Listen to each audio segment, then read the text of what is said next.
നമസ്കാരം. കോട്ടയം സ്വദേശിയായ യുവതി കാറിടിച്ചു മരിച്ച സംഭവവുമായി ബന്ധപ്പെട്ട് ഇതുവരെ ദുരൂഹത നീങ്ങിയിട്ടില്ല. 35 വയസ്സുള്ള നീതുവാണ് മരിച്ചത്.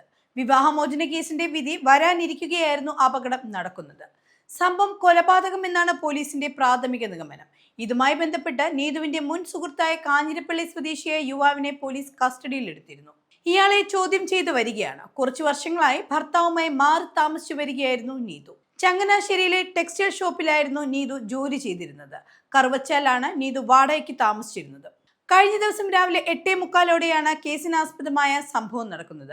നീതുവിന് അൻഷാദ് എന്ന വ്യക്തിയുമായി രഹസ്യബന്ധമുണ്ടായിരുന്നു. ഇതറിഞ്ഞ നീതുവിന്റെ ആദ്യ ഭർത്താവ് ഡിവോഴ്സിനായി കേസും നൽകിയിരുന്നു. ഈ കേസ് കോടതിയിൽ നടക്കവെയാണ് ഇപ്പോൾ അപകടം സംഭവിച്ചിരിക്കുന്നത്. അൻഷാദും വിവാഹിതനായിരുന്നു. ഇയാളും നീതുവുമായുള്ള ബന്ധത്തെ തുടർന്ന് ഭാര്യയുമായുള്ള ബന്ധം അർഷാദ് അവസാനിപ്പിച്ചിരുന്നു. ഇതിനായി ഡിവോഴ്സ് കേസും നൽകിയിരുന്നു. തുടർന്ന് അത് അൻഷാദ് നീതുവിന് കറുവച്ചാലിൽ താമസിക്കാൻ ഒരു വാടക വീടെടുത്ത് നൽകിയത്. ഇവിടെയാണ് നീതു താമസിച്ചും വന്നിരുന്നത്. അതിനിടെയാണ് ഇരുവരും തമ്മിൽ തർക്കങ്ങൾ ഉണ്ടാവുന്നത്. സാമ്പത്തിക തർക്കങ്ങളെ തുടർന്ന് അൻഷാദിൽ നിന്നും അകലുകയായിരുന്നു നീതു. ഇതിനിടെ അൻഷാദ് മറ്റൊരു സ്ത്രീയുമായി അടുക്കുകയും ചെയ്തു. തുടർന്നാണ് അൻഷാദ് നീതുവിനെ കൊലപ്പെടുത്താൻ തീരുമാനിക്കുന്നത്.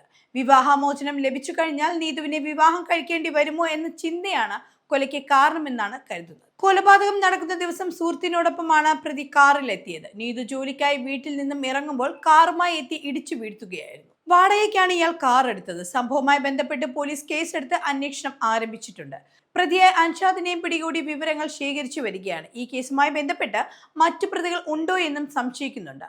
ഇതുമായി ബന്ധപ്പെട്ടുള്ള അന്വേഷണവും നടക്കുകയാണ്. പ്രതിയെ വിശദമായി ചോദ്യം ചെയ്താൽ മാത്രമേ കൂടുതൽ കാര്യങ്ങൾ അറിയാൻ കഴിയൂ എന്നാണ് പോലീസ് പറയുന്നത്. ചൊവ്വാഴ്ച രാവിലെയാണ് നീതു ജോലിക്ക് വേണ്ടി വീട്ടിൽ നിന്ന് ഇറങ്ങുന്നത്. തുടർന്നാണ് റോഡിൽ വെച്ച് അപകടം ഉണ്ടാകുന്നത്. വാഹന അപകടമുണ്ടായി അബോധാവസ്ഥയിൽ കിടന്ന നീതുവിനെ നാട്ടുകാർ കറുകച്ചാലിലുള്ള ആശുപത്രിയിൽ എത്തിച്ചിരുന്നു. എങ്കിലും ജീവൻ രക്ഷിക്കാൻ കഴിഞ്ഞിരുന്നില്ല.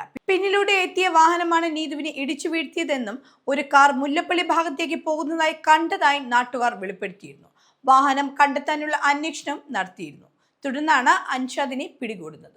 അപകടം നടന്ന സ്ഥലത്തെ CCTV ദൃശ്യങ്ങളടക്കം പോലീസ് പരിശോധിക്കുകയാണ്. നീതുവിന് 2 മക്കളാണ് ഉള്ളത്.